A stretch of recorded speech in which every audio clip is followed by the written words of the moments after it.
Hello, hello. How's everybody doing out there? Talking shit. That's right. We're talking some shit on a Tuesday. I don't care about the 10-second rule. I think YouTube has gotten a little more lax on some of the swearing stuff. So every video since, I talked so much crap on my last video and it was still monetized. And I'm like, bro, if they're letting that stuff go, we can party. Today, what we're going to talk about is that Ford is the least trusted brand by dealers.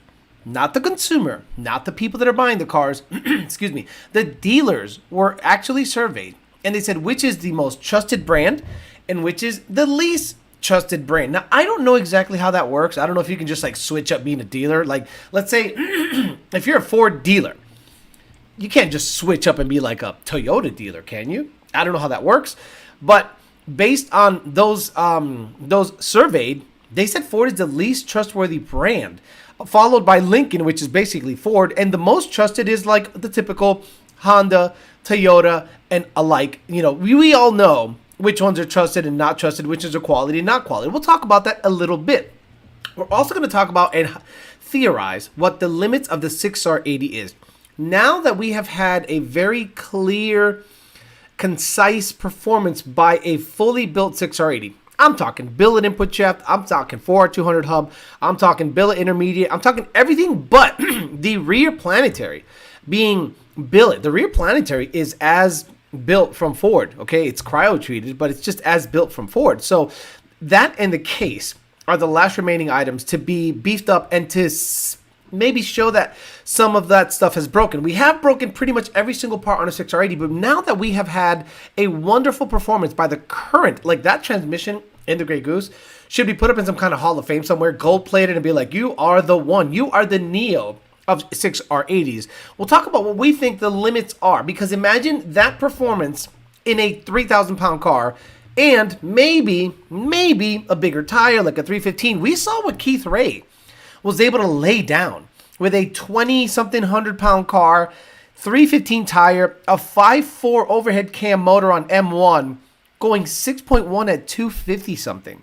Guys, that is no joke. If a guy like Keith Ray can make that a more consistent thing, I still think he hasn't reached the potential of the combination on that car based on his run, which is now the quickest, fastest door slammer modular car ever, meaning has a VIN number, all that stuff. And then we'll generally talk some crap about everything. We'll talk about Mod Nationals a little bit. I wanted to give a shout out to everyone that's a Lund Racing customer, and anyone else that's tuned by anyone else that has a Gen 2. You're also a Lund Racing customer just by proxy. So I want to shout you guys out, congratulate you guys on your wins. But I think to put asses in seats, Mod Nationals needs to get with the program and start inviting not only pushrod cars, but yes, imports. You are in Florida. Puerto Ricans would show up to Bradenton if you allowed Hondas, GTRs, a modular versus the world class MVW. I think would be interesting, and less classes. Because how can you have 50 classes where 10 cars show up for each class for a $3,500 payout? Like, every Billy Badass class should be a $10,000 payout. You put up $10,000 for a modular versus the world, Honda guys can come in. I'm telling you, they'll show up asses in seats, because let's be honest, the future of any event more depends on the people that show up than the cars that show up. If Bradenton Motorsports Park sees Puerto Ricans and everyone and their mothers showing up and buying all the shitty chicken strips, buying the steakum sandwiches and the pizzas and the sodas and the beer at the concession stands, that is what makes the event desirable for them.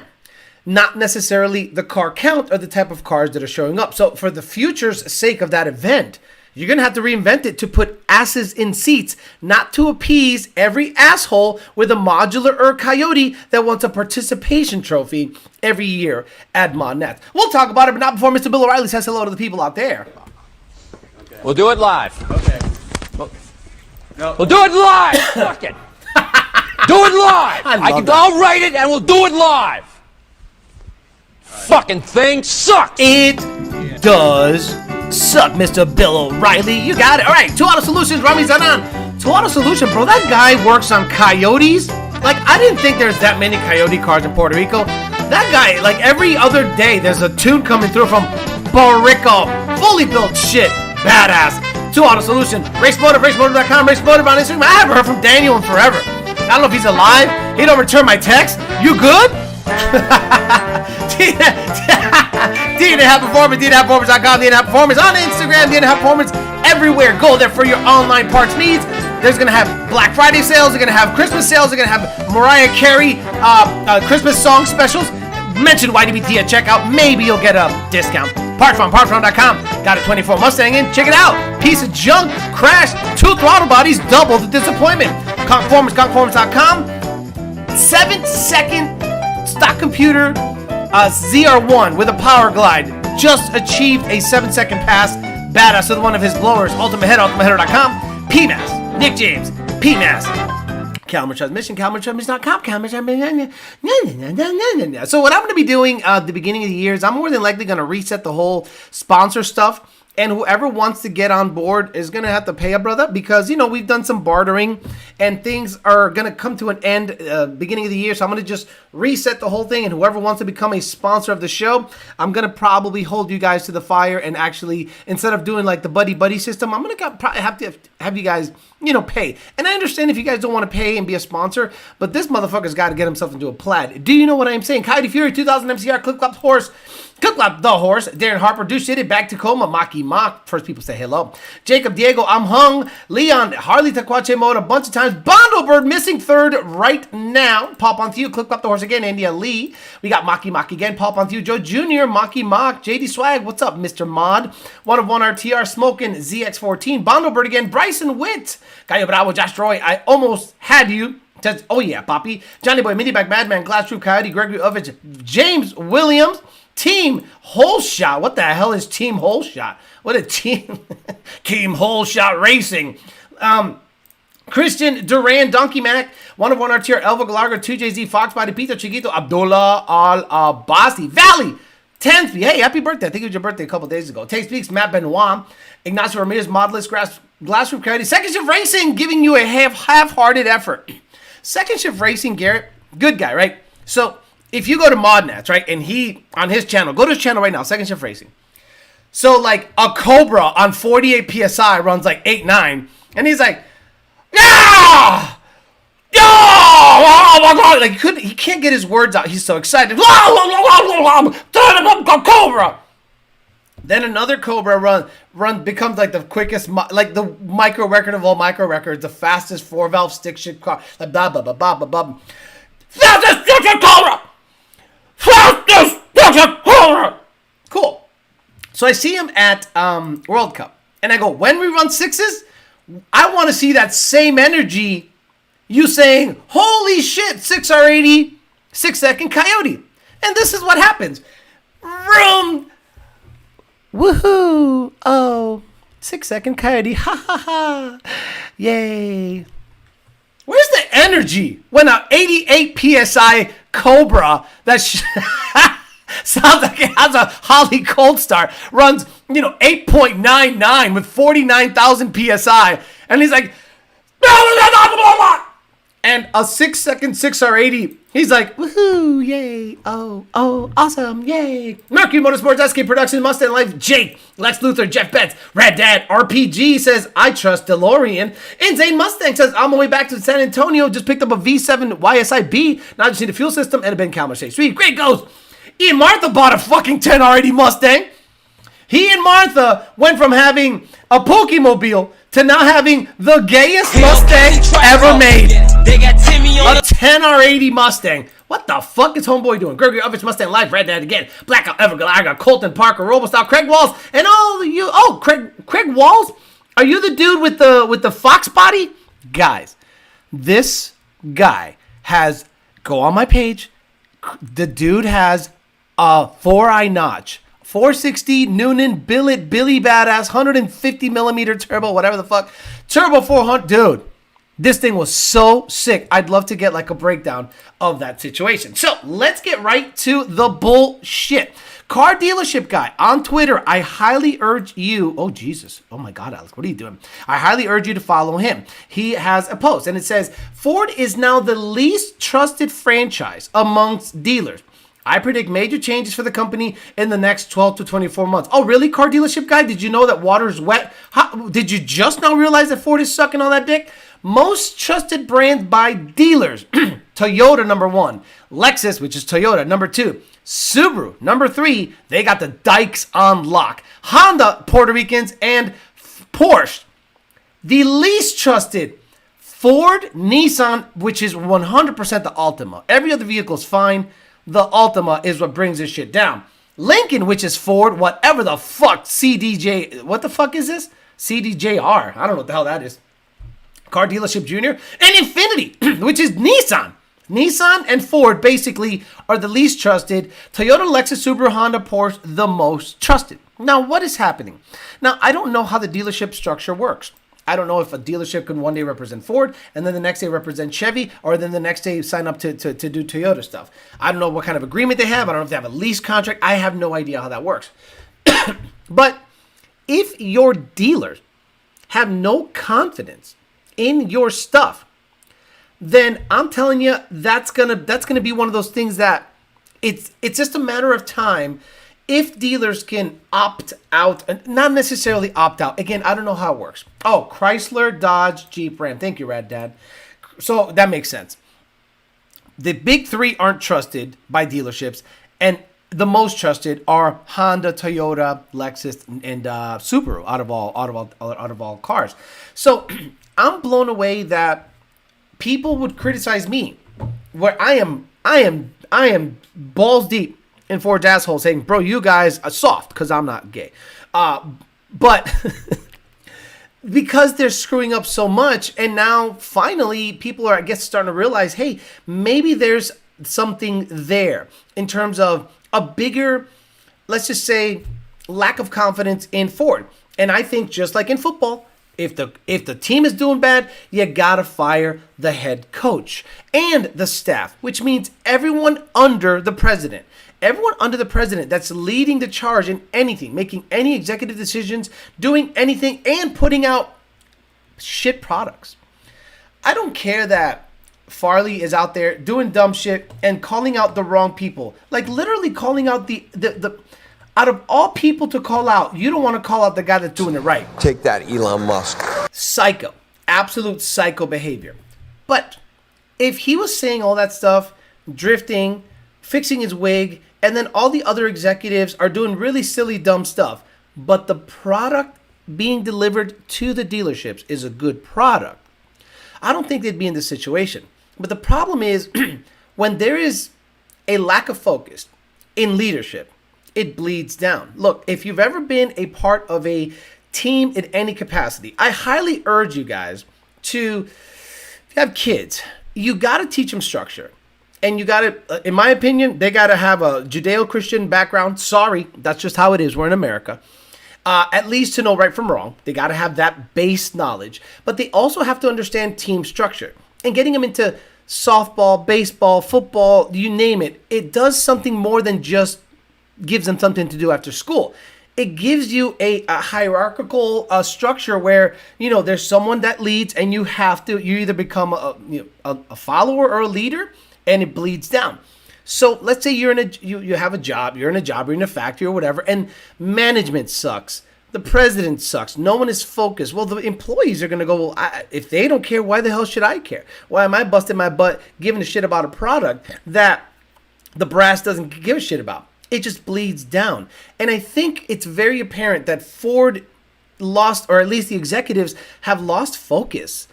Look, I'm not saying Ford was great at one point, but if you are old enough to remember when they introduced the Gen 2 stuff, EcoBoost, GT, and they had a 10-second, 11-second, and 12-second setup. So the 12-second setup was the EcoBoost. The 11-second setup was an NA GT. And the 10-second setup was a supercharged Roush Performance or Ford Performance supercharger kit. They introduced the new Mustang at the racetrack, drag racing.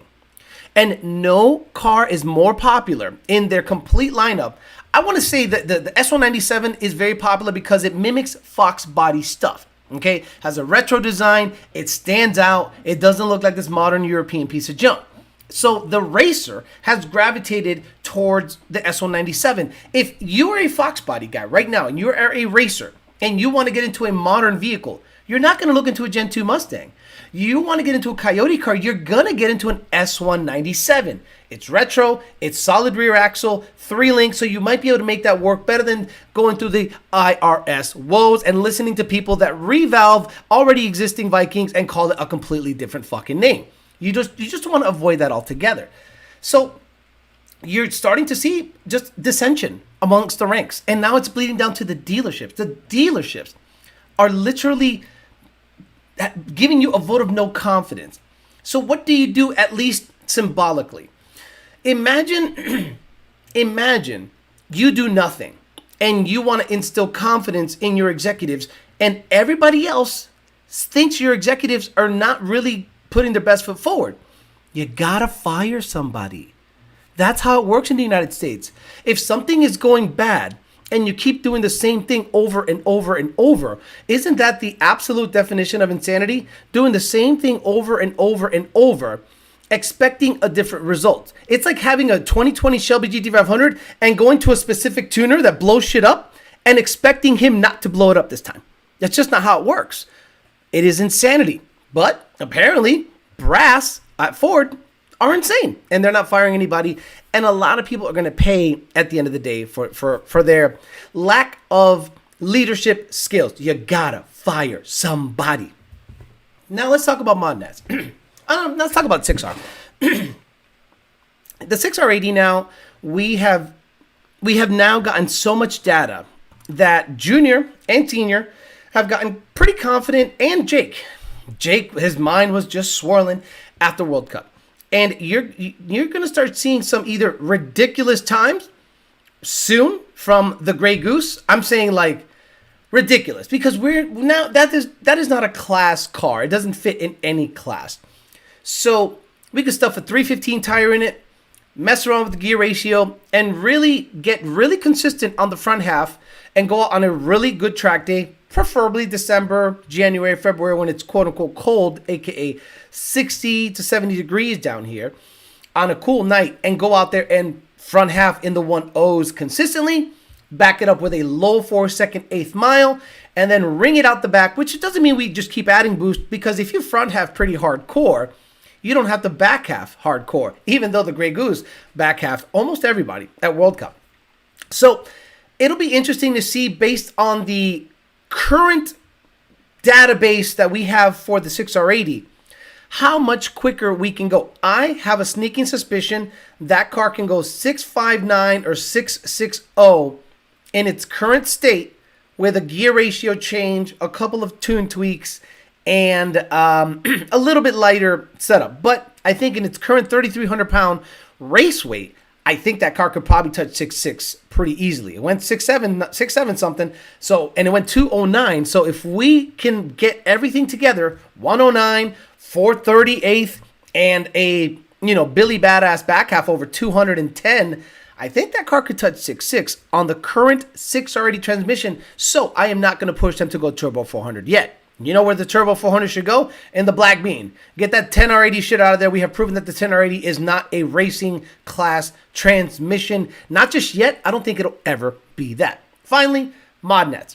You have to include other cars in ModNets. It has to absolutely evolve. Again, doing the same thing over and over and expecting a different result is the definition of insanity. So you can't go out there and have 6R80 Pro and 6R80 Street and have the same payout for both. That is crazy talk. Imagine you go out and 6R80 Pro. Okay, first of all, everyone was scared of the Grey Goose.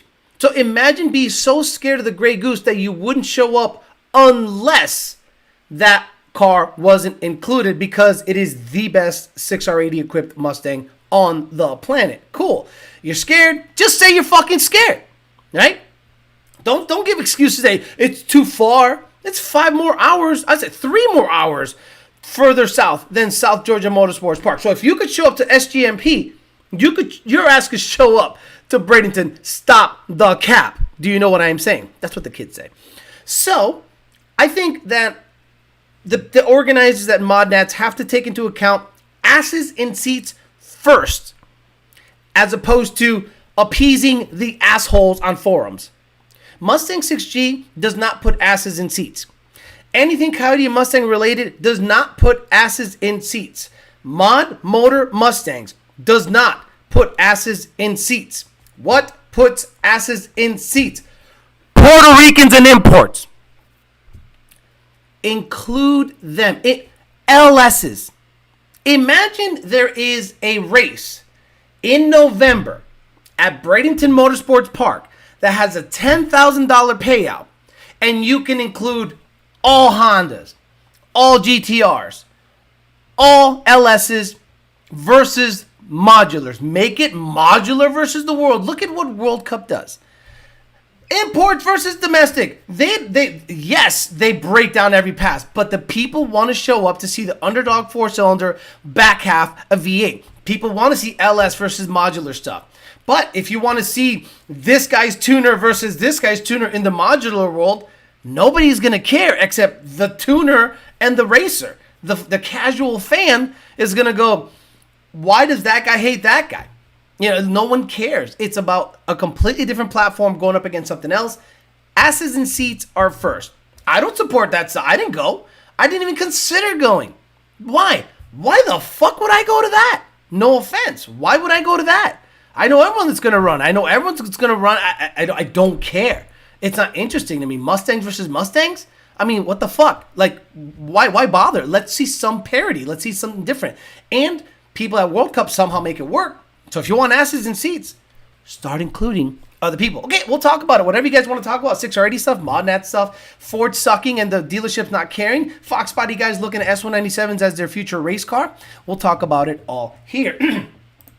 Truviate says, is there a tuning difference between a 6R80 and a 6R140?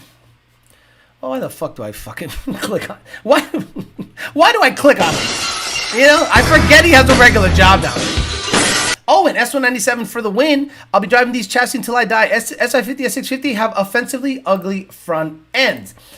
Blackout Care says, sheesh, I'm just here wanting to have a little 150 car. I'd love to see an exhibition versus Brent LaSalle. I don't know who that is. And God, that guy's quicker, period. That guy has us by almost a half second. So it's not really a competition there. Absolutely love my 2012 GT. Only SF50 I consider is a 350. I agree. Mendoza Coyote says, if a turbo 400 is laggy and you need more RPMs to move, is it must slow fluid or just need to get rebuilt? Honestly, I'd look everything over. I'd look fluid over. I'd look converter over. I'd look everything over. Sounds like you have a mismatch with converter. I would look it all over. It's not just it's this if it's laggy. Or you have the wrong gear ratio in the car. Who knows? Agreed. I'd only trade in my boss to get a 350R. No PR Farcan cars. You know what? Smoking, they show up. They show up. And forget Puerto Ricans. What about Miami? Do you think Miami is full of Mustangs? How many Corvettes are in Miami? You know how many fast Nissan GTRs are in Miami? You know how many really fast Honda Civics are in Miami? All-wheel drive stuff? And they hear a $10,000 payout, they'll show up. At work, getting overtime, catch replay later. Nylon B says, I want a Boss 2 so bad. My 12 GT even looks like yours a little, probably doesn't perform nearly as well, even with mine being full bolt-on and 93 Lund tune. Like a meme, it needs to be obvious. Agreed, at least modular versus Chevy or something. Triple Diesel Dan says, have the Lunds tested aftermarket Coyote block casting from Bear Motors? Why would we test that? No. If the stock block is touching low sixes, why the hell would we test any other block? We haven't seen a failure point because of a block. Do you understand? Like FFRE has a really good program. Keith is still using an OEM cast block filled with M1, but it is a cast block. So why do we try an aftermarket block when the stock aluminum block worked over runs great? Exactly, Morgan Hansen. Right now, when you go to a test and tune event in Bradenton, I guarantee 25% of the people that are there are from Miami. If you go up to like a street heat or some event in Bradenton Motorsports Park, I guarantee 25% of the people that are showing up are Miami folk. The rest are Orlando and Tampa fucks, and maybe some Georgia guys. But the no-time guys that don't like to show their times or whatever, low 4 or second cars in the 8th and stuff like that, they'll show up for some kind of modular versus LS, gay shootout, 28-inch shootout, whatever the fuck you want to call it. Call it whatever the fuck you want to call it. But they'll show up. But if you make it modular only, it is so niche. It is such a small percentage. Like the vast majority of racers are broke and gay, so they go LS. So if you're gonna negate 80% of the people that are out there, and he'll say something like, "Well, I did have an LS thing and nobody showed up in fucking Memphis to an event that no one even heard of." You gotta grow it, and you can't grow it by being niche all the time. And the track organizers are eventually gonna say, you know what? It ain't worth having the staff, having the draggers, having the guy do the prep, having the chicken strips frying if nobody shows up to buy it. So eventually, you're going to have to end up at a completely different track if the track says, I'm good. Alex, do you think the cold Maryland weather helped a lot getting into the 6s? Would it be easy to get into the 6s in Florida 60 to 70 degree weather? When we went 6s, it was 62 degrees. When we went 6s, we did 5-6 second passes at Maryland International Raceway. I think 3 of the passes were over 60 degrees. So it's not like we had negative DA. The pass where we went 679, it wasn't super cold that day. And when it's super cold, the car wouldn't hook because the track didn't have any temp in it. So I'm sure DA helps. But at 80 degrees, you can't 60-foot that car unless the track prep is dumb. So I don't think you'll see a 1.0 in Florida over 80 degrees, even at nighttime. I just don't think it'll happen. Call me crazy, unless the track prep is so stupid. Can the Grey Goose get lighter? Of course it can get lighter. It doesn't have a true front half. The tubular stuff is past the strut towers.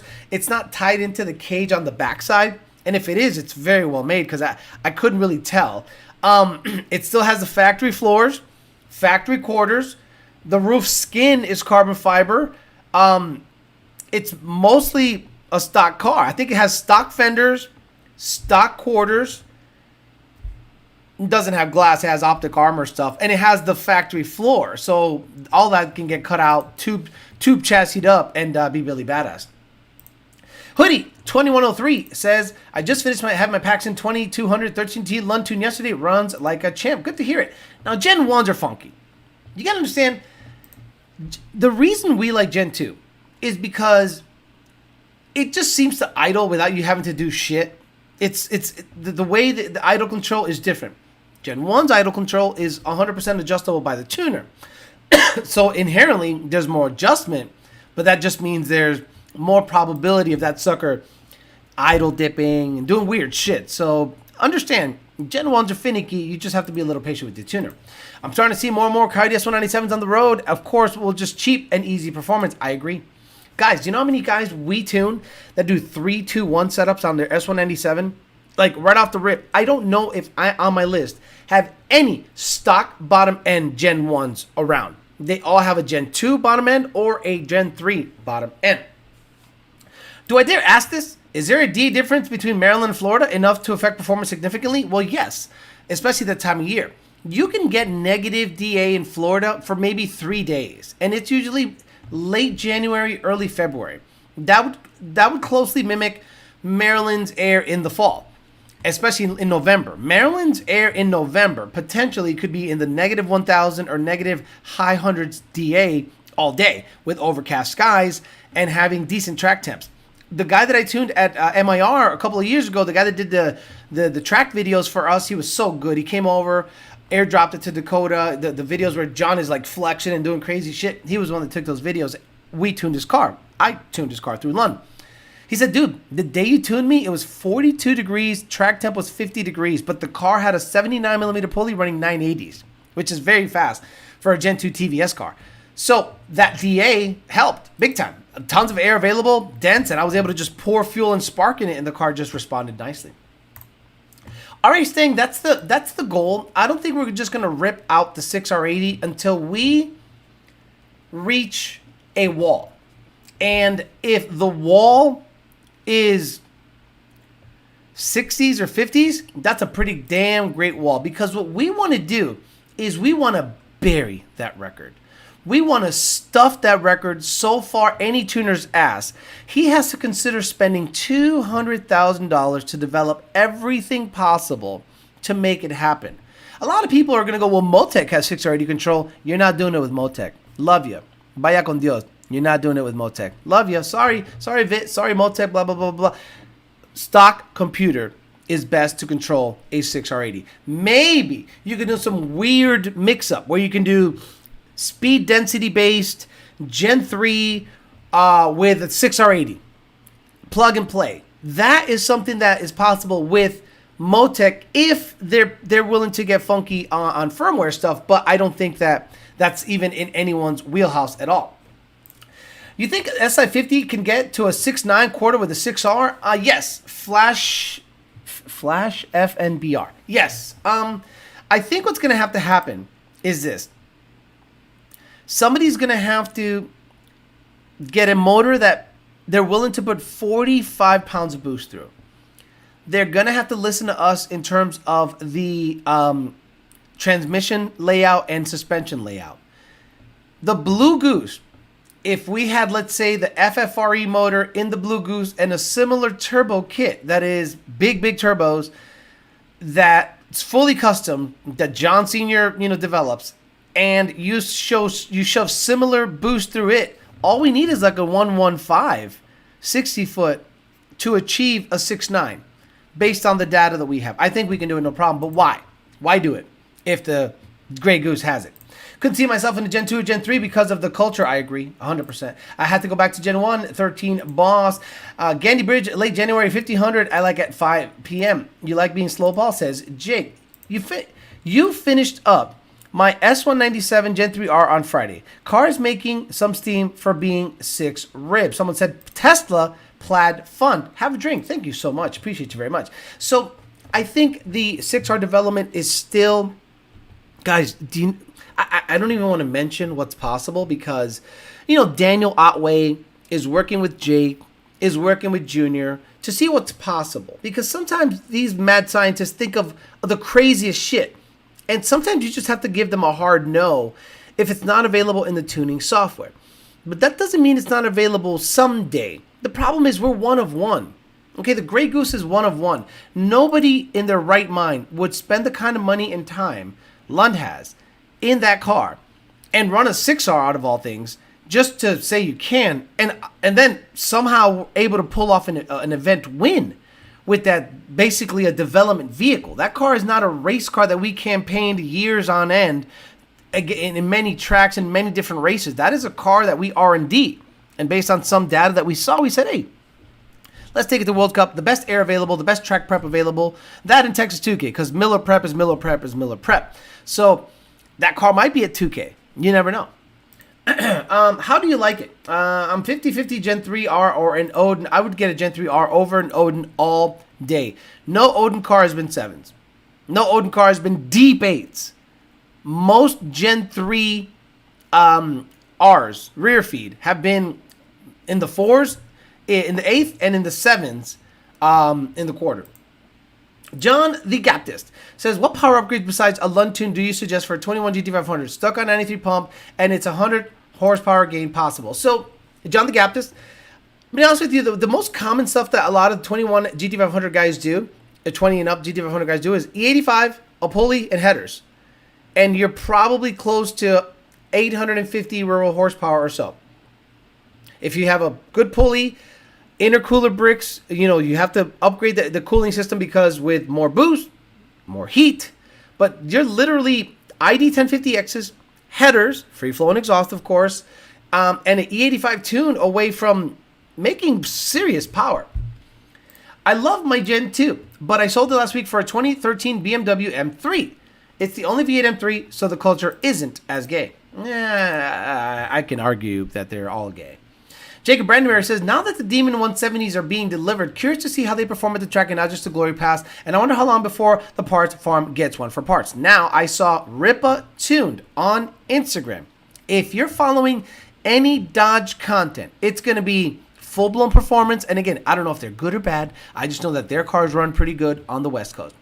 Ripa tuned, has, I think, some of the world's quickest and fastest Hellcats and Trackhawks. And he's white, out of all things. And his customers are white. Hellcats and Trackhawks. I'm blown away by that.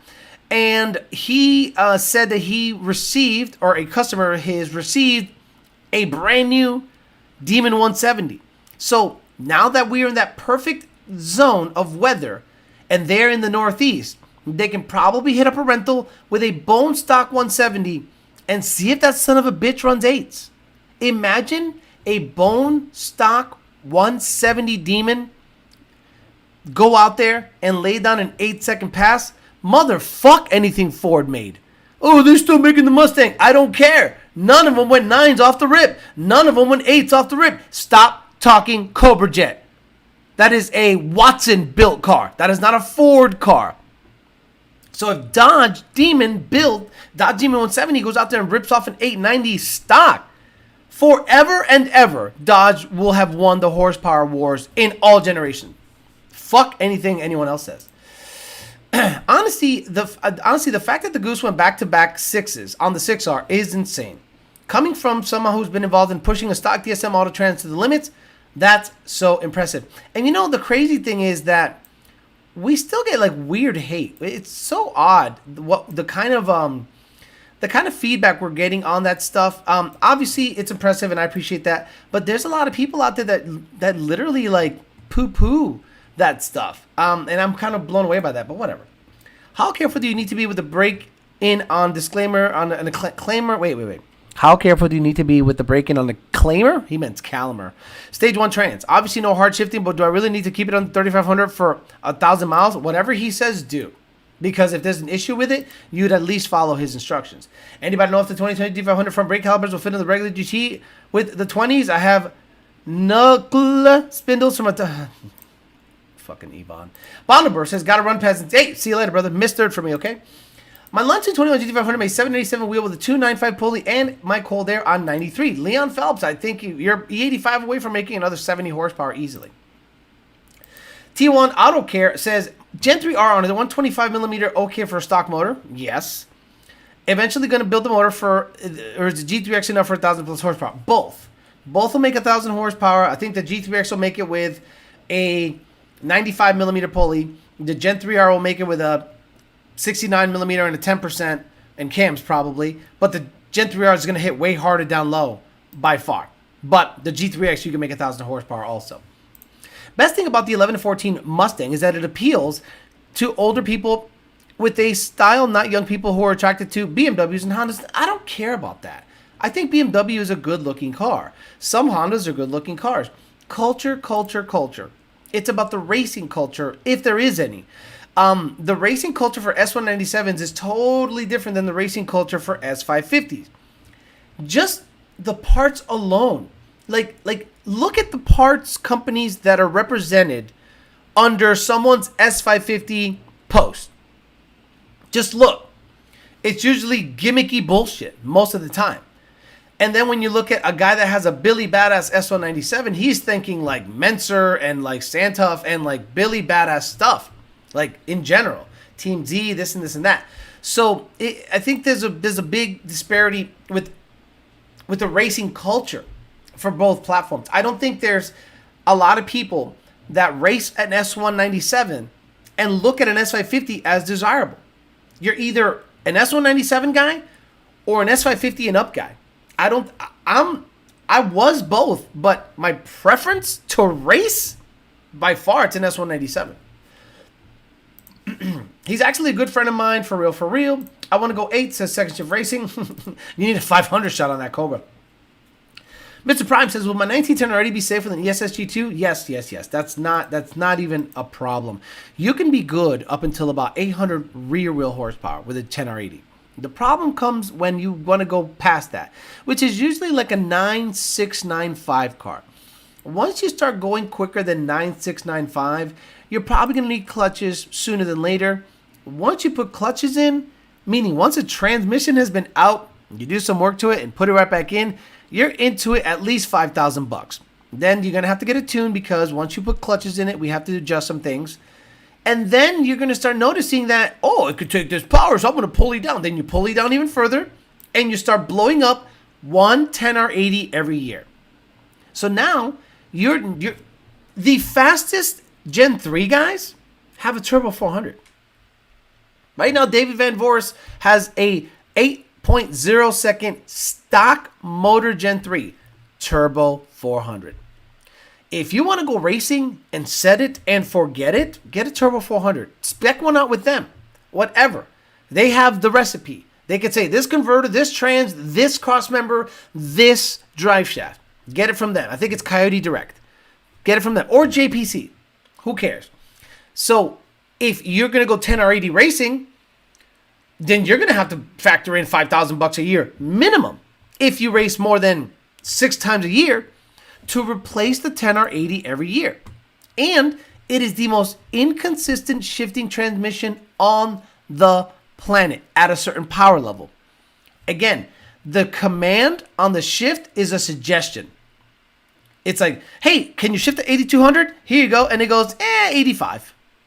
The 2-3, I'm going to short shift. And then the 4-5, I'm going to flare to 9,000. We didn't command that, but the transmission sure as hell does.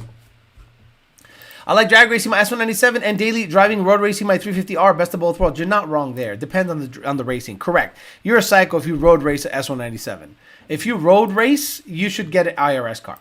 Yeah, he mixed them up. Mendoza, 69mm on ESS. No, 69mm. Yeah, sorry, 69mm on a Gen 3R. 95mm on the ESS can get you into the 1,000 horsepower G3X with cams in E85. Who the hell is Lawn Racing? Is that a race? No, that's probably a California-based tuner whose girlfriend got tuned by us, and he just like lost his shit and probably snorts coke all the fucking time. Like that's probably who. Look, it's giving us business, bro. Like people go, who is this? And then they go, oh, who are they making fun of? Oh, they tune? Oh shit, they got fast cars. Oh, we should get tuned by them. Thank you. There is no such thing as bad publicity. What about power level on an ESS car that only roll races? You know, guys, can you stop the weird, nitpicky questions? Why do people go, I roll race? What's the best power level for a roll race and da-da-da-da-da-da-da? I told you at 800 and so horsepower, regardless whether you're roll racing or drag racing, the transmission is going to have trouble making the shifts. You know how many times I hear, well, usually you can go 9.6 with this much power, and then you can build a trans. And then the next question is, but I roll race. I'm like, okay, so when you roll race, the fucking trans is going to have the same fucking issues. Like, it doesn't change what the trans is trying to do versus the power output. Like, it's the same shit. How can you tell if there's a valve flow on a data log? Well, there's no real telltale sign. It's audible. Okay, you're going to hear an audible, like, limiter sound. And it's usually due to high back pressure issues. Usually, most Hellion kits with stock manifolds, most on 3 kits, unless the exit is at the bumper. Most kits that have a full exhaust and its budget is going to experience some kind of valve flow. And everyone's going to say, well, you need valve springs for this turbo kit. AKA, it has back pressure issues. Again, guys, the back pressure on the Grey Goose at 45 pounds of boost is not 1-to-1. It's like 0.9. Ken Phillips, I'd have to ask Jake. The question was, is PBH seeing a bump in orders post World Cup? I have to think they are. I run a Rev Man Turbo on the street. It is awesome. Can we catch Turvey's new video and Poppy Alex's commentary? He has a new video. Mendoza Coyote says, 180 foot, 140 trap speed. How much do you think is on the table if 60 foot is 1.4 or faster? What did it ET? Oh my God. I can't. You understand that when you 60 foot better, the mile an hour is less? Do you understand how that works? Like if you 60 foot 181 and the car goes 140, if you 60 foot a 1.4, the car's going to go 137. Do you know? I hope I don't have to explain that. Just because of the streams you have mentioned, digs kill them exponentially faster. I never said digs. When did I say that? Find a stream that I said on a dig, a 10R80 is going to go quicker than on a roll. If you have grip, let's say you're racing on a concrete bridge with a 315 tire, you're going to have grip. That transmission is going to stress out, whether you're at a racetrack with grip or on the street with grip. At over 850 or so rear wheel horsepower, that transmission does not like to shift. I never said that dig racing specifically. Dig racing a 10R80 is stupid on its face because the transmission is gay.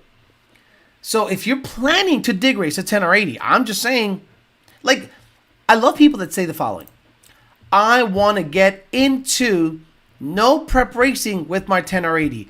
I know you breathe in and out of your mouth and you have the smoothest fucking brain on the planet. Oh, well, what's the big deal? The big deal, asshole, is no prep racing inherently has less grip than prepped racing. So pedaling a car is very normal in no prep. And when you lift the throttle, it commands an upshift. Why don't you make the shift? Shut up.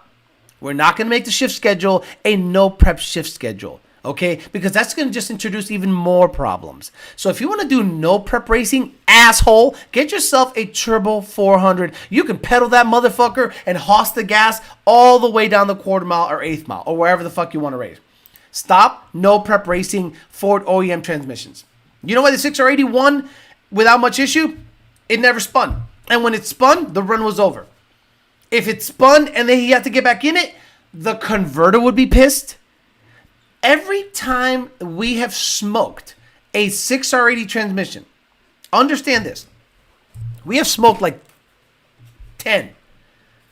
Every time we've smoked one, it's either on a shift or when it spins. If you're applying the power and then the car spins the tire and it chatters the tire a little bit, it breaks the transmission. That's right. When Senior pedaled it one time, got up on its rear, he hossed the gas to get the nose down, smoked the transmission. The converter fluid said fuck you. The clutches smoked. The fact that it pedaled means the car went, wait, you want an upshift? Oh no, you want to stay in it? And it went, and that up and down undulation of like, what the fuck should I do next? At 2,000 horsepower, smokes the transmission. Just do this with your Turbo 400. Do this with your Turbo 400, okay? Get your 1,500 horsepower Coyote. Let go of the trans brake. Go to second. Let off the gas. Go to first. Smash the gas. While you're floored, go to second, third. Go to second, then go to third. Tell me if that transmission is going to last. Well, Alex, why would I do that? Because that's what a stock transmission does when you pedal the car. What? Let off the gas. 2, 3 on the gas. 2, 1. 2, 3 lock up. Explodes. Do that with your Turbo 400. You would never do that, right? Well, that's what the fucking 6R80 does when you pedal it. Stop racing 10R80s and 6R80s in no prep events, please. Alice, I can imagine what your downstairs neighbors think on the live chat. Man, fuck. I'm in the first floor. Paddle it with a 10R80 and leave in second gear. Yeah, that's really, yeah, listen to him, guys. Go ahead, listen to him. Do that. Then you'll be calling Manuel Gomez. Hey, man, I did this paddle stupid shit. I fucked it up. I smoked it. Fuck, $7,000? Okay. Go ahead. Do what he said. Can I Be Frank says, 10R80 is only good for NA. Junk for real power. I never have a 10R80 personally. Igual, I ain't fuck with no 10R80 shit. I had it in my truck. And it is the most AIDS, Freddie Mercury, like 1982 AIDS. Like, zits in the butthole. Like, the whole thing. Bad. Just a bad time. I don't know why people aren't picking up S197s right now. They're $10,000 to $25,000 depending on the mileage, and they don't need much to go fast out of the box. Exactly. If you can pick up a already 5-liter 6R80 S197, body's good, interior's good.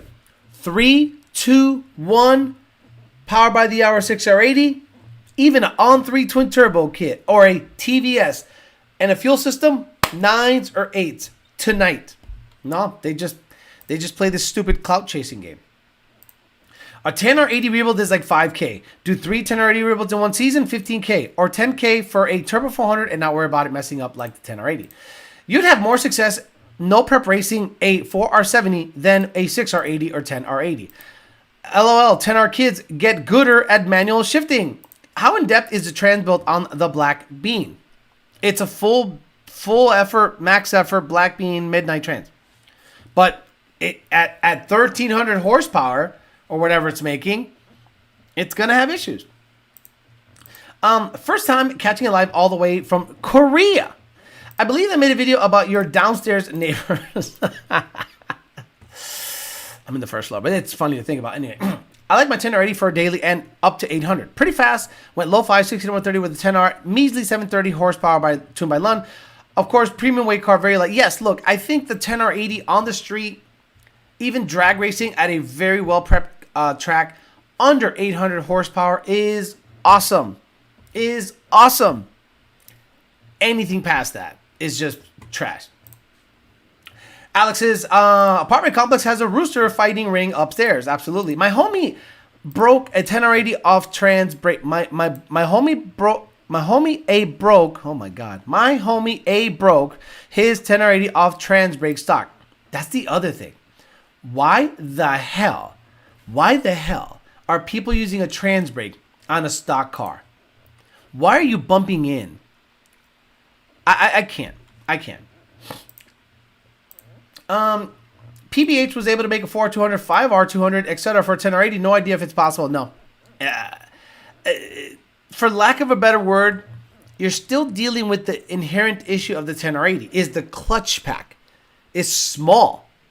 Just look, lay them out on a table. Lay out a 6R80 fourth gear clutch pack, or the clutches responsible for third and fourth on a table, and lay out the clutches responsible for fourth, fifth, and sixth on a 10R80. And there is a visual representation of the issue with that transmission. My bet is that South, not North Korea. We had a Lund 10R doing third gear leave on our last event. Thing was moving. Yes, we do have some cars that leave in third. But again, guys, those guys don't care if they smoke their shit. Those guys do 8th mile racing. Those guys get us data. Those guys closely work with Manuel and all the guys at Midnight. So don't think that your stock 10R at 1,000 horse can get a third gear leave tune and be okay. Why beadlocks on max effort NA build? Has there been a boosted 5.5 Coyote or strictly NA? I've seen Forge 14-1 short block online. I want to try it on my Fox. No, don't do it. Just get boost. 14-1, what the fuck are you doing? What are you hoping to do? 14-1 on a Coyote. What are you hoping to do?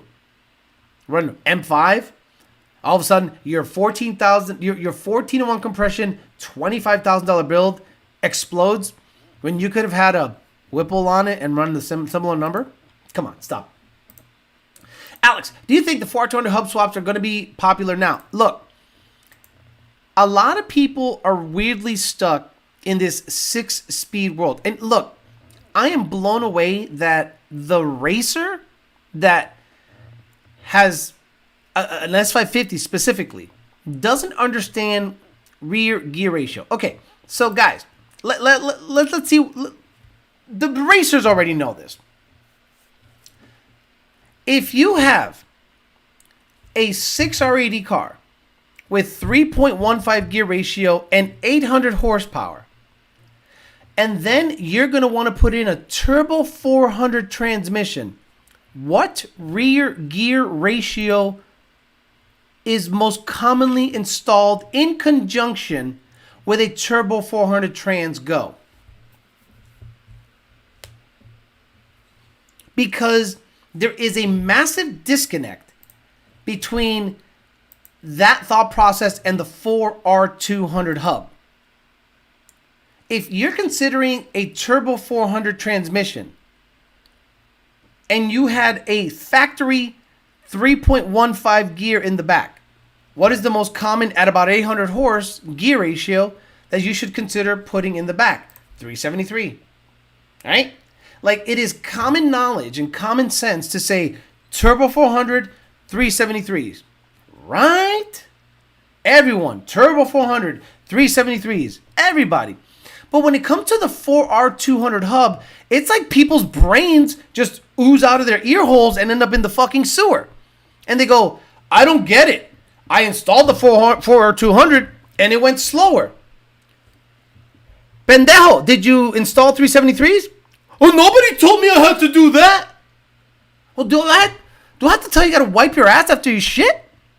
You're telling me you were not aware that re-gearing the transmission to be a 3-speed and the final gear ratio is 1-to-1, that you don't have to reconfigure your rear end to a favorable gear ratio for the now 4R200/3R200? What the fuck? How do you not know that?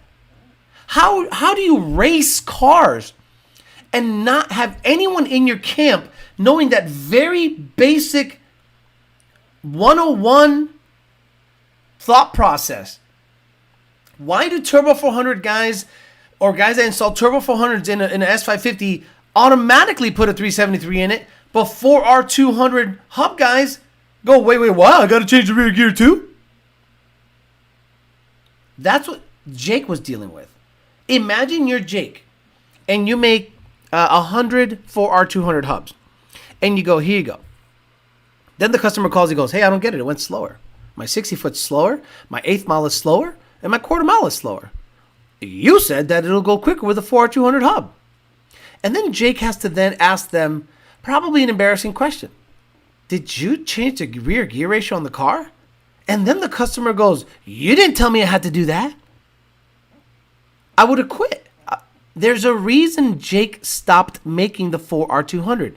Understand, once Jake sold out of his 4R200 hub, he stopped making them. Because it wasn't worth it. Because Mustang guys are fucking stupid.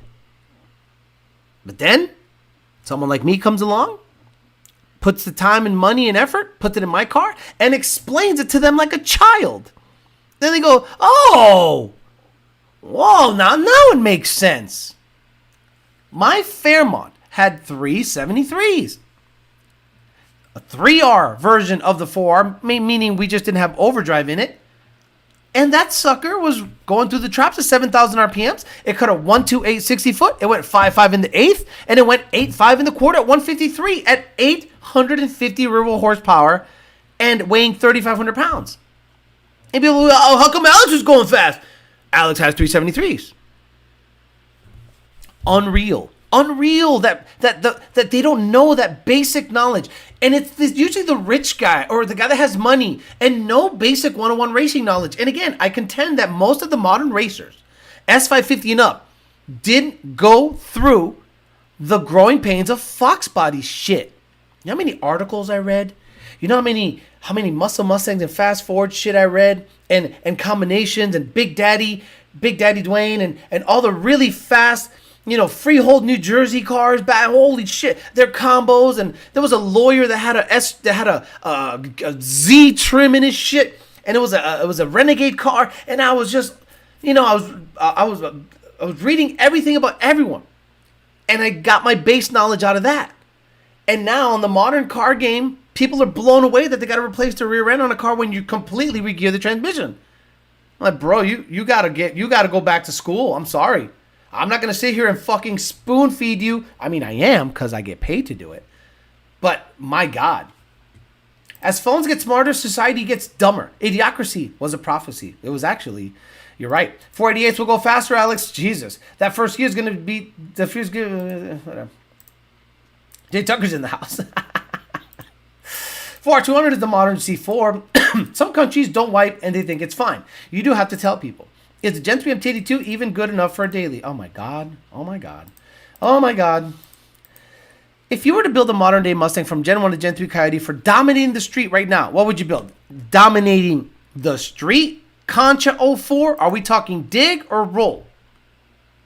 Roll racing. Roll racing. This is what I would build. This motherfucker. I'd build this guy again.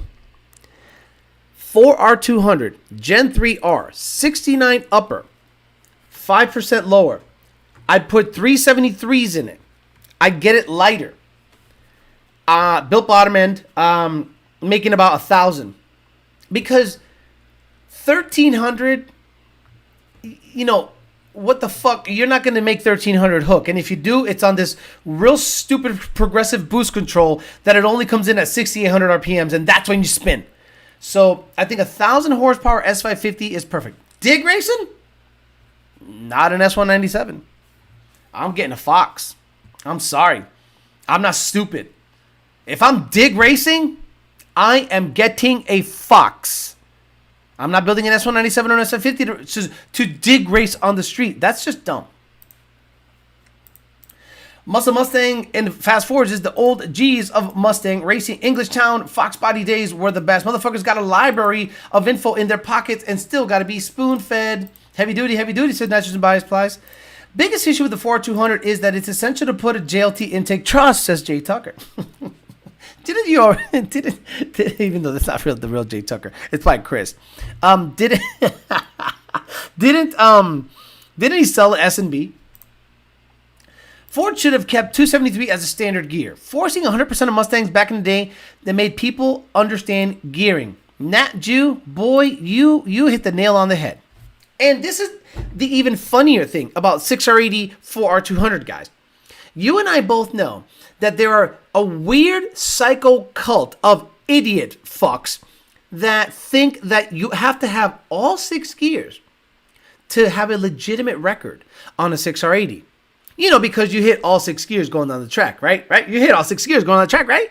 You go, ba, ba, ba, ba, ba, ba. All 6 gears, 6R80 record, dickhead. No, you don't. So this is what they do. I remember one of them, and he wouldn't say it publicly because we would see it, but we would hear conversations and screenshots of group chats of people saying the Lund's record is not legitimate because of the 4R200 gearing. Meanwhile, they're on, hardcore Coyote Performance and go, does anyone have a set of 273s for an 8.8 around? Oh, so it's not okay for us to re-gear the transmission, but it's okay for you to put a steamroller for a tire in a 273 just so you can launch in first gear. Why? Because you don't know how to tune a 4R200. Clown ass clown. We live in a world of instant gratification and expectation. People do not do the legwork, and the youngest generation doesn't know how to work. I know it's gay, but reporting 49X or 6130 out of a stock Demon 170s, that's moving out of the box. That's not gay at all. If a stock car as built from any manufacturer can claim 4s 60 to 130, 8s in the quarter mile, that is King Daddy forever, regardless of how many they make, regardless if they're not making them anymore. Dodge could go out as King Daddy, and I'm not a Dodge guy, I'm a Ford guy. But if Dodge goes 8s in their 170 Demon and 4s 60 to 130, crown the fucking king. Sorry. Alex, how would you set up a S197 dig car? Well, my GT500 is probably the best example of how to set up a car for the dig, but on the street, it was trash. In my opinion, someone like, I forget his name, but he set up a no prep S197. This is the way I would set it up. Turbo 400, turbo, a lot of weight in the back, a bias ply. So basically set it up as you would set up a car for the track, like a dig car, but it has to be turbo so you can control the launch boost and ramp. Whereas a turbo, you really can't. It's either all of it or nothing. And it depends. Are you doing 8th or quarter? If you're doing 8th, you got to get out of the hole fast, because there's a couple of cars out in California, like Cocaine 50 or whatever. He has a Whipple S197 that gets it from a dig out in the middle of the desert out there. So it can be done, but I just think, why start with a 3,700-pound car when you can start with a 2,500-pound car, a Fox body, and put the weight where you want in the back? Alex, I know I have access to all the information in the world, but what is the best wheel?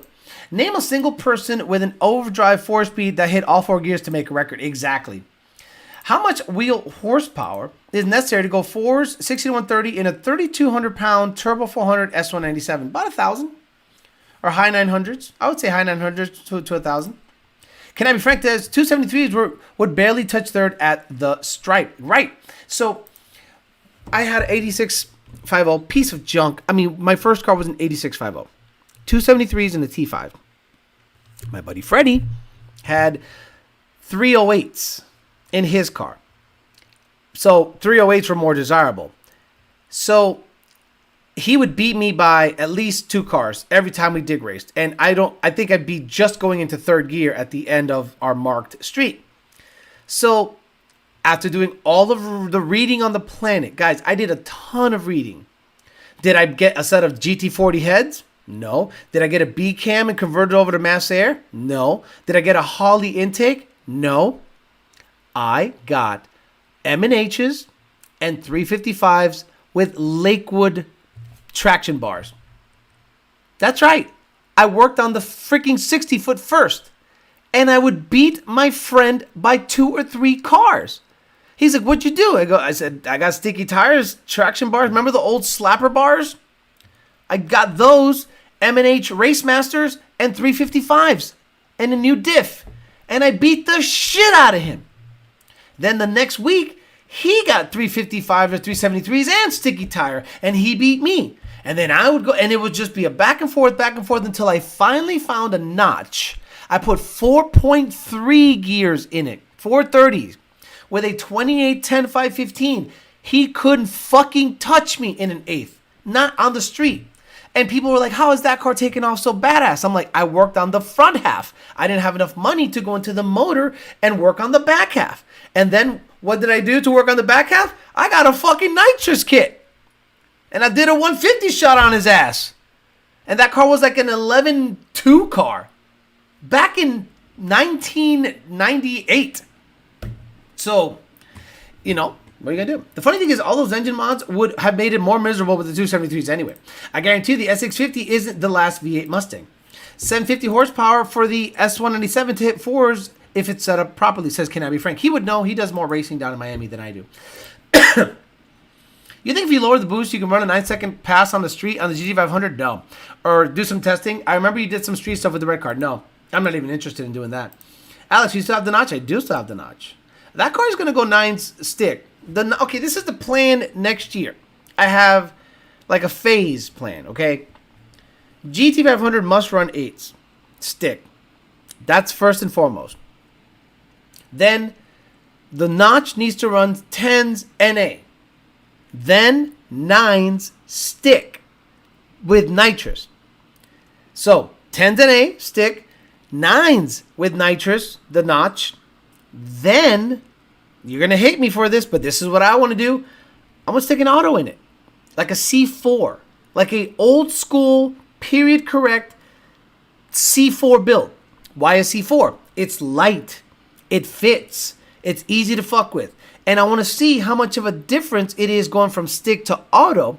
I'll always keep the TKO 500. I'm not going to sell it.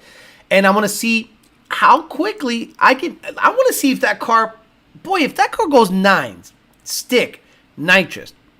You don't think it'll go 8s, auto, nitrous?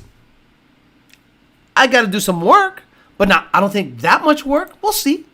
And then the Corvette needs to run 9s in the quarter and 4s 60 to 130. That's next year's plan. I mean, all of 2024? All of 2024 is that. 8s GT500, 10s NA notch, 9s nitrous, then auto, maybe 8s. Corvette 460 to 130 and 9s in the quarter. That's what I just mentioned is probably $40,000 worth of work. Lifestyle, what's here? M&A Race Masters. 4s is hard if you don't need 1,000 horsepower. I know you dislike turbos, says Mendoza's. Would you prefer a turbo setup on the GT500 with a badass boost controller? No, I don't want turbos on the GT500 at all. Alex, if you had a choice to coyote swap any car, what would you choose? A backdraft Cobra. By far.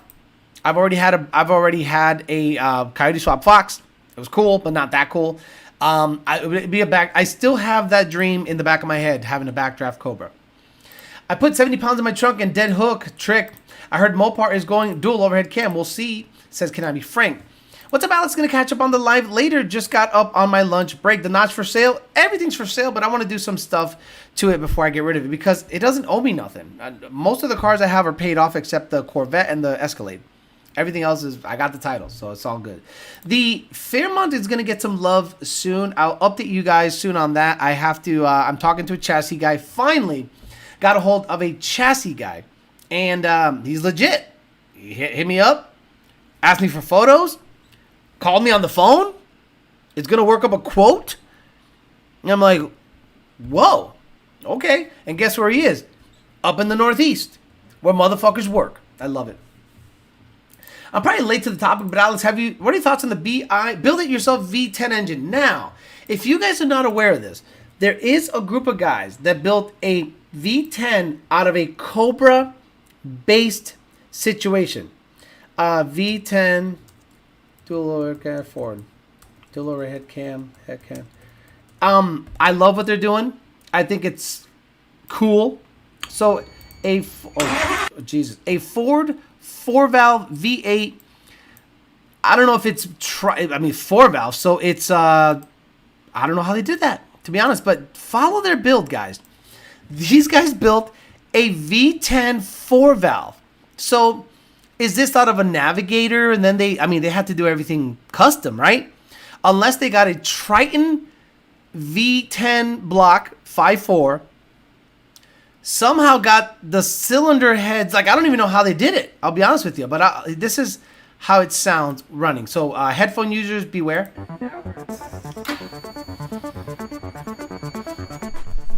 Guys, it's finally time to hear this thing.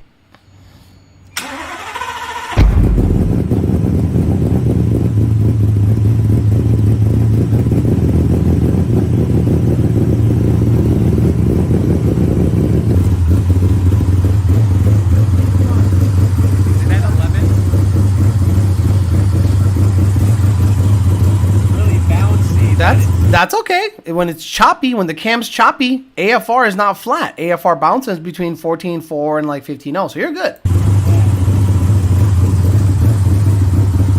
Like, I want to know the cams. I want to know how they did the heads.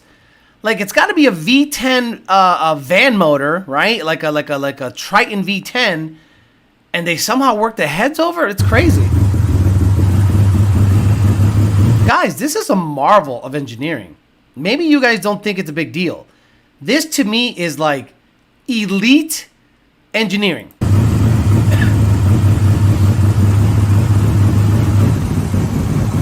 I want to hear them rev it. They revved it, and it sounds super crisp.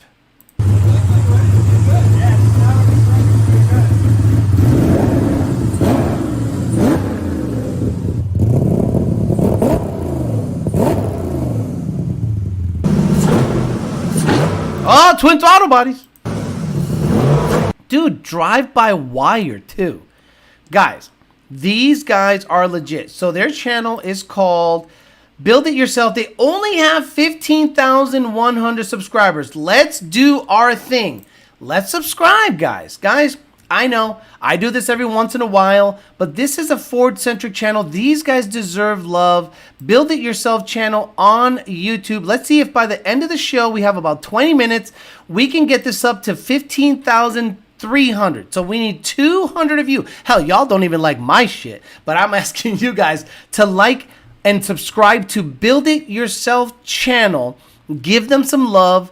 You can follow the build. It's been years. They've been building this thing for like a long ass time. Sealing our leaking heads. Look, they got Ford V10 4-valve heads. They chopped it up. Holy shit. Guys, give them a follow. I'd love for this channel to be about 15,300 by the end of the show. We only have about 20 minutes left. Build It Yourself, bro. Billy Badass. If you like engineering and crazy shit, check them out. I'll check in at the end of the show. Hopefully you guys have done your due diligence and hooked them up with a little bit of a like or a follow, because that'd be so cool to see what they do with that. Sub to the channel, please. Give them some love. Maybe they'll reach out to us and maybe we can interview them and say, hey, how the fuck did you do that? That's cool shit. Sounds like an exotic truck motor. They welded the heads together to make 5 cylinders. Badass. Intake was custom made off of 3D modeling and 8,000 RPMs. Ford did a 3-valve V10. Not sure if they based it off of that. I think they did base the bottom end off of that. You got all motor 6 gens running high to 8s, mid. You got all motor 6 gens running high to mid 8s and 8. Love this video when I saw it. That's cool stuff. Put the link. You want me to put the link? Okay, here you go. Copy, and I'll put it on the chat. I'm about to sneeze like a motherfucker because I touched my nose like an idiot. So there you go. Hit them up. Build it yourself. Please get it up to about 15.3 would be cool. Let me refresh the page. And we're 15.2 already. Beautiful. I love you guys. Do they have a counter? No, they don't have a counter. So it's 15.2. So if we can get about to 15.3 by the end of the show, that'd be so awesome.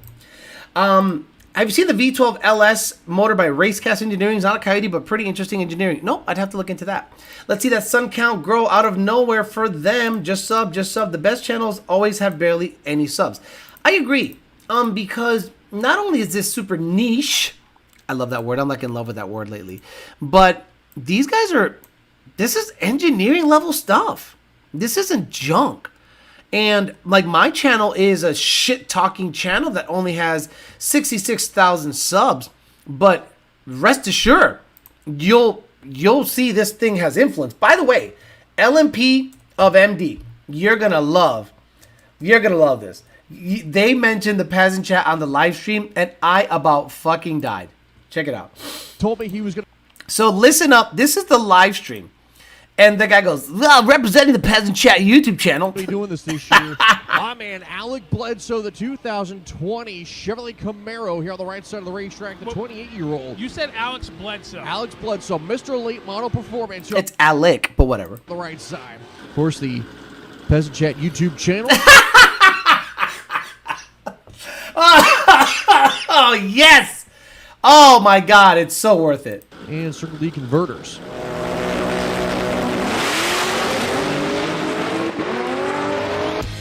So, I want to play that again. They shouted us out. I love it. You said Alex Bledsoe. Alex Bledsoe, Mr. Late Model Performance here on the right side. Of course, the Peasant Chat YouTube channel.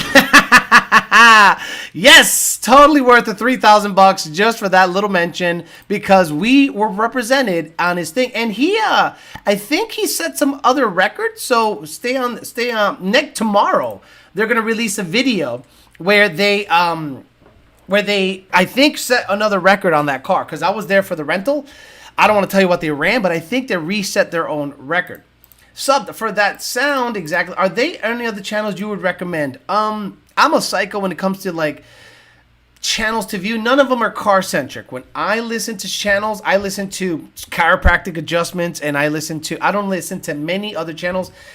Late Model Performance, of course, sub to them and sub to these guys with the V10 just because it's cool that it's an engineering feat, and I think they should be recognized for it. His part 2 of his video drops tomorrow. Can't wait. Sound clip that bit. I might. That had me geeking. Sounds like a strip club DJ laughing my ass off, bro. Sound clip that. I will sound clip that because the fact that we were mentioned. Model Performance here on the right side. Of course, the Peasant Chat YouTube channel. Peasant Chat YouTube channel not coming up to stage. Sage. You know, like the stripper DJ stuff. Was there an inside joke with Senior saying that the temps were 170? No inside joke. The clip that added to the soundboard. Clip that, please.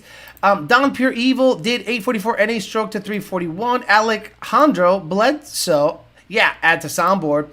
That's awesome. Would be nice to see you get to 100,000. Look, I'd love to get to 100,000 subs, but there are certain things that need to happen in order for me to do that. Number one, the swearing has to come down to like a minimum. And I have to then become gay. And I'm not that guy. I'd rather, look, when you talk with your buddies in the garage, do you say frick and friggin' and butthole? I mean, you probably say butthole. But you know, I'd like to keep this channel real. And I understand YouTube might not love the fact that I swear up and down a bunch, and maybe you're watching right now with your grandson on your knee, which is not acceptable in 2023. That shit's over. You can't put your grandson anywhere near you. You have to like have him off like arm's length because if he's on your knee and you're watching YouTube, it's fucking weird. So, and you're like, oh, this guy's swearing. I could have sworn that. Why is the internet allowing this guy to swear? Meanwhile, when the internet was first invented, all I saw was people's heads getting chopped off. Remember Faces of Death? Remember bangedup.com? Remember LiveLeak? Okay, so the internet, from what I remember it being, it's like buyer beware. Then the internet 2.0 came around, and it's gay. So I'd like to keep it somewhere in between, where I am a real guy, talk the real shit, and that I understand will limit the growth of the channel. Carol channels, Dr. Alex in the house. No prep channel recommendations? Get out of here. Chris Sullivan's YouTube channel is awesome, very underrated. Then that's insanely low. I was expecting at least 200 degrees at the end of... No, guys. Coolant temps on the Grey Goose, 170. Trans temps on the Grey Goose, 130. No special cooling, nothing. 2 coolers, 2 fans, the stock water pump, no thermostat, running ethanol 1R, 2,500 horsepower. That is all seniors engineering. Don't sell out, Alex. Next thing you know, you'll be seeing you at Ford events with the Stang mode. Oh my God, never. Guys. Keep me honest, okay, guys? If you start seeing me kind of nudge into the gay zone, just comment and be like, bro, Alex, you're getting on the gay shit. Give us the real shit. Give us dyno videos. Talk your shit. Hold people accountable. Because if I start going into that corporate bullshit, maybe I'll make more money, but I don't think I can live with myself. Angler Engines made a USAC midget with a NASCAR Ford rate. Why is this guy doing this? LiveLeak put hair on my chest. Hey, yeah, if you don't know anything about LiveLeak, like, I like how old guys get on the internet and go, okay, this guy swears too much. He says fucking crap and junk and asshole. And LiveLeak would show you a Russian guy somewhere in Chechnya getting his shit. I'll never forget the gargling noise that, you know which one I'm talking about. OGs of the internet. You remember? The guy's like, and the knife is in the guy's throat, right? Slap because the blood.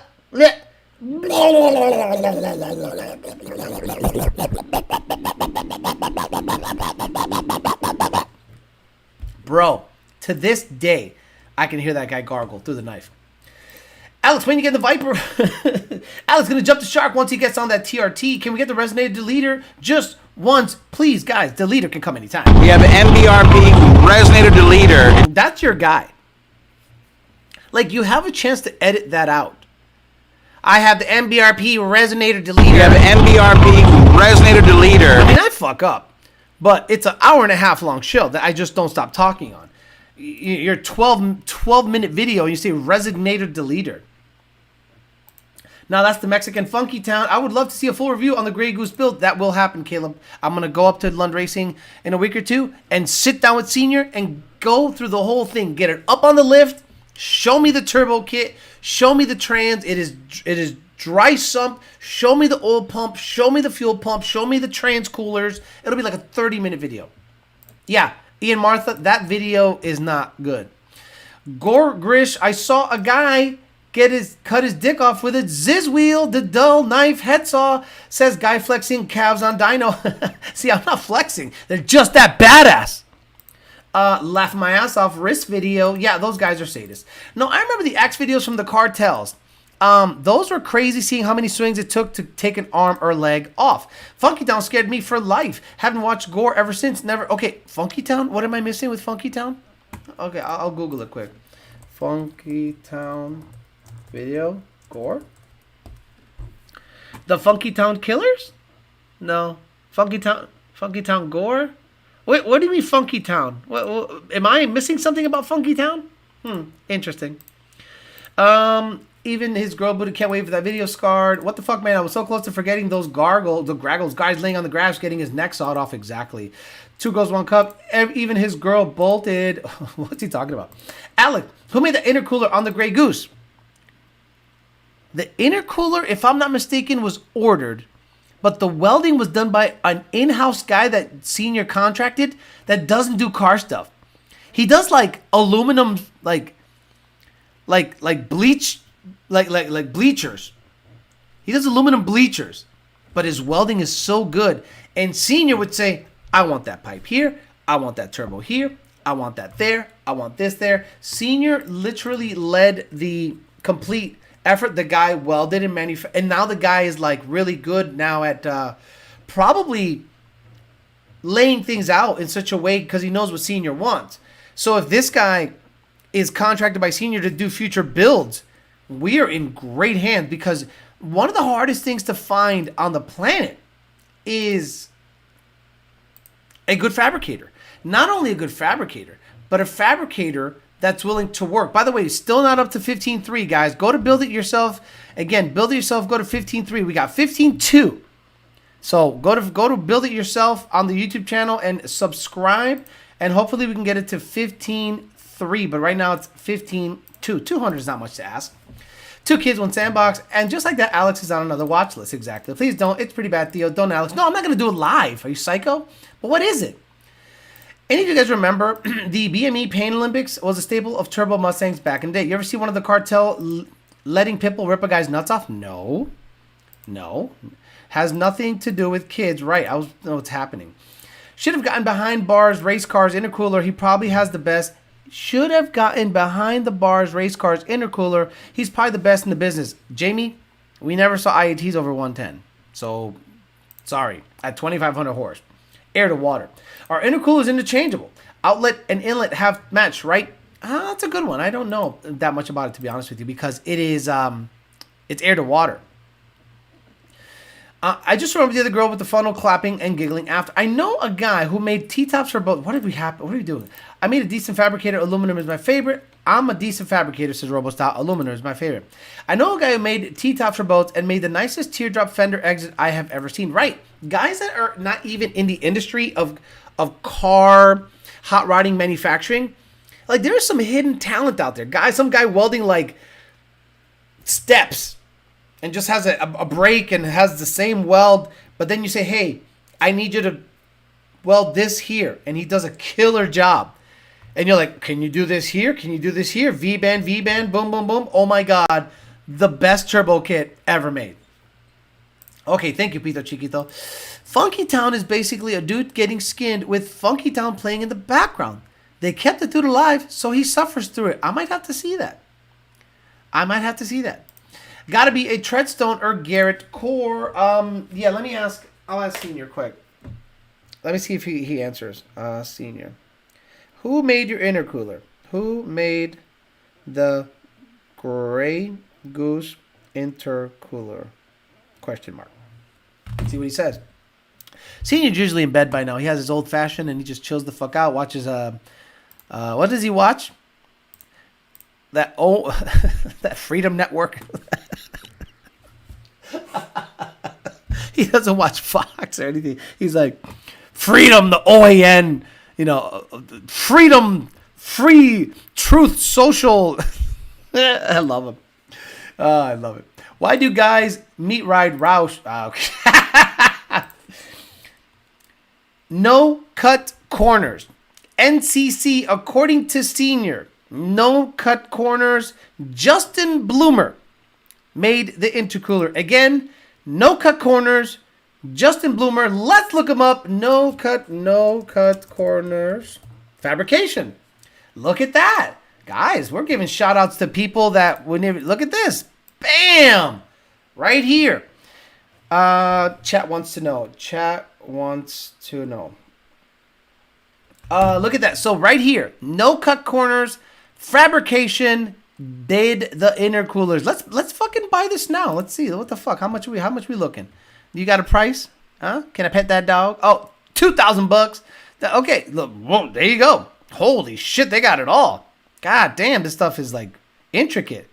Jeez. Of course. Yes, about to end. I'll stay a little longer. Longer. So Senior wants to come in and chime in and probably, if you got questions for Senior, he might come in and say hello. So yeah, no cut corners fabrications is the intercooler for the Grey Goose. Look at that. We learned something today. Coming at you. Yeah. So Senior might pop on real quick and say hello. Hat Bolted On says, I had a guy in the gym who worked for the government in the anti-terrorist division, and he would show me videos of commercial drones dropping bombs on people, and he laughed about it.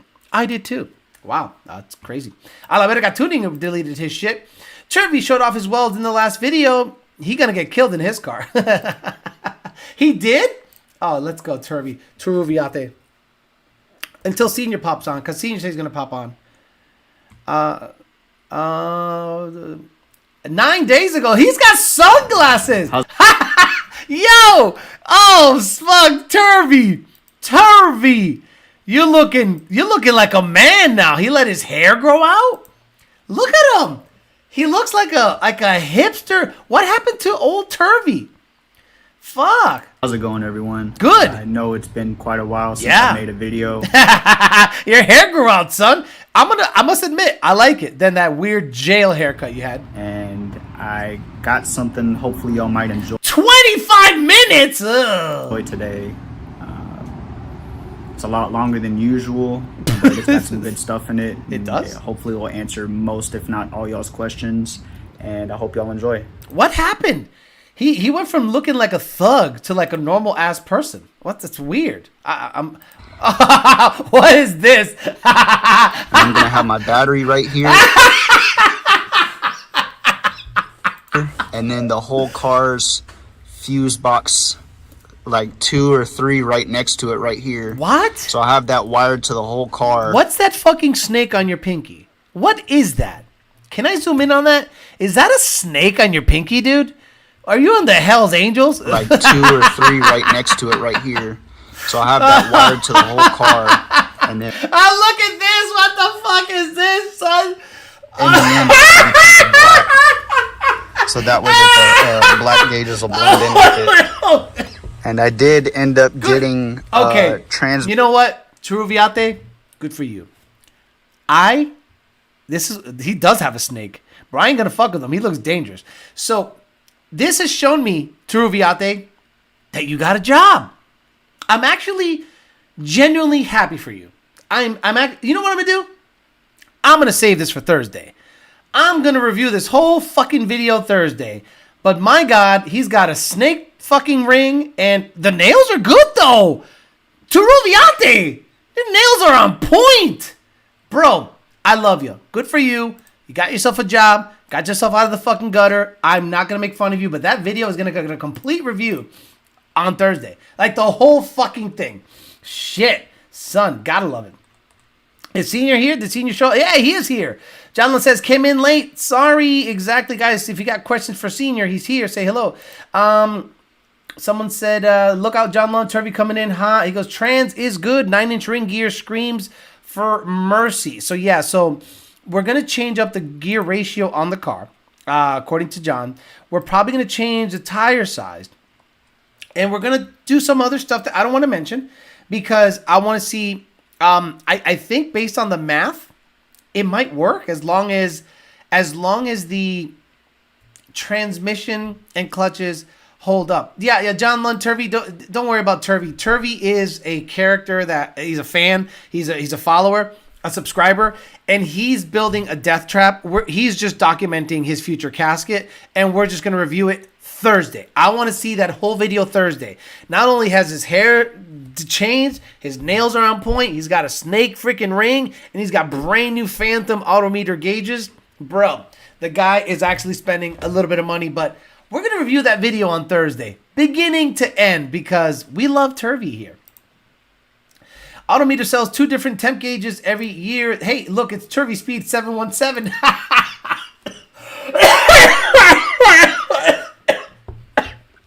Turvy Speed 717. Gotta love it. All right, I'm going to get out of here. So John Lund just wanted to come in and say hello to the people here, talking about his future, where are we going to go from here with the car. And it's going to be ring gear change, tire change, go back out there, mess around and find out. And I think we can, on a good day, if everything holds up, this car might go high 6.6s, which is so crazy to me. John Lund says, we currently have a 3.0 gear. So understand this, guys, because of the power this car makes, we have a Pro 28 spline 3.0 9-inch gear in the car. So imagine what that is doing to the starting line ratio, the amount of power it's putting down, and how it trucks in the back half with a 3.0 gear. That's why it went 200 and almost 10 mile an hour. Tommy's a young man growing up before our eyes. Peace, everyone. Yes, I'm out of here, guys. Okay, so let's end it there. I've been on for an hour and a half. John Lund came a little late, but he answered a couple of your questions about the no-cut corners intercooler, 3.0 ring gear on 9-inch. We're going to change that up a little bit, and then we're going to go ahead and see if the car can get a little deeper into the 6s once it cools down. All right, I'm out of here. I'm going to be back on Thursday. We're going to review Turvey's video. I can't wait to do that. And we'll see what comes up in the next couple of days. We'll see what happens in the performance and racing world, the fallout from ModNats, some other stuff, Ford not being trusted as dealers, as a manufacturer by dealers. It's an interesting time to be alive, and we'll see what happens, if anything, now that the racing season is technically over. We'll see if we can reconfigure some stuff on the Grey Goose to go faster. I'll give you updates on the Fairmont GT500. Got new plugs coming for that, so I'm going to get on the dyno again Saturday morning to finish that. Hopefully make about 1,200 and be done unless it spins on the dyno. Then get it to the track probably the same day the Grey Goose goes to the track next, and see if it can run an 8-second ET before the clutch decides to exit stage left. I'm out of here. Again, guys, go over to Build It Yourself. Let me see if you guys went to Build It Yourself, and we got them up to 15.3. Let me see.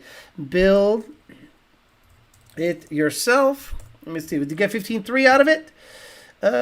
Build It Yourself. Let me see. 15.2.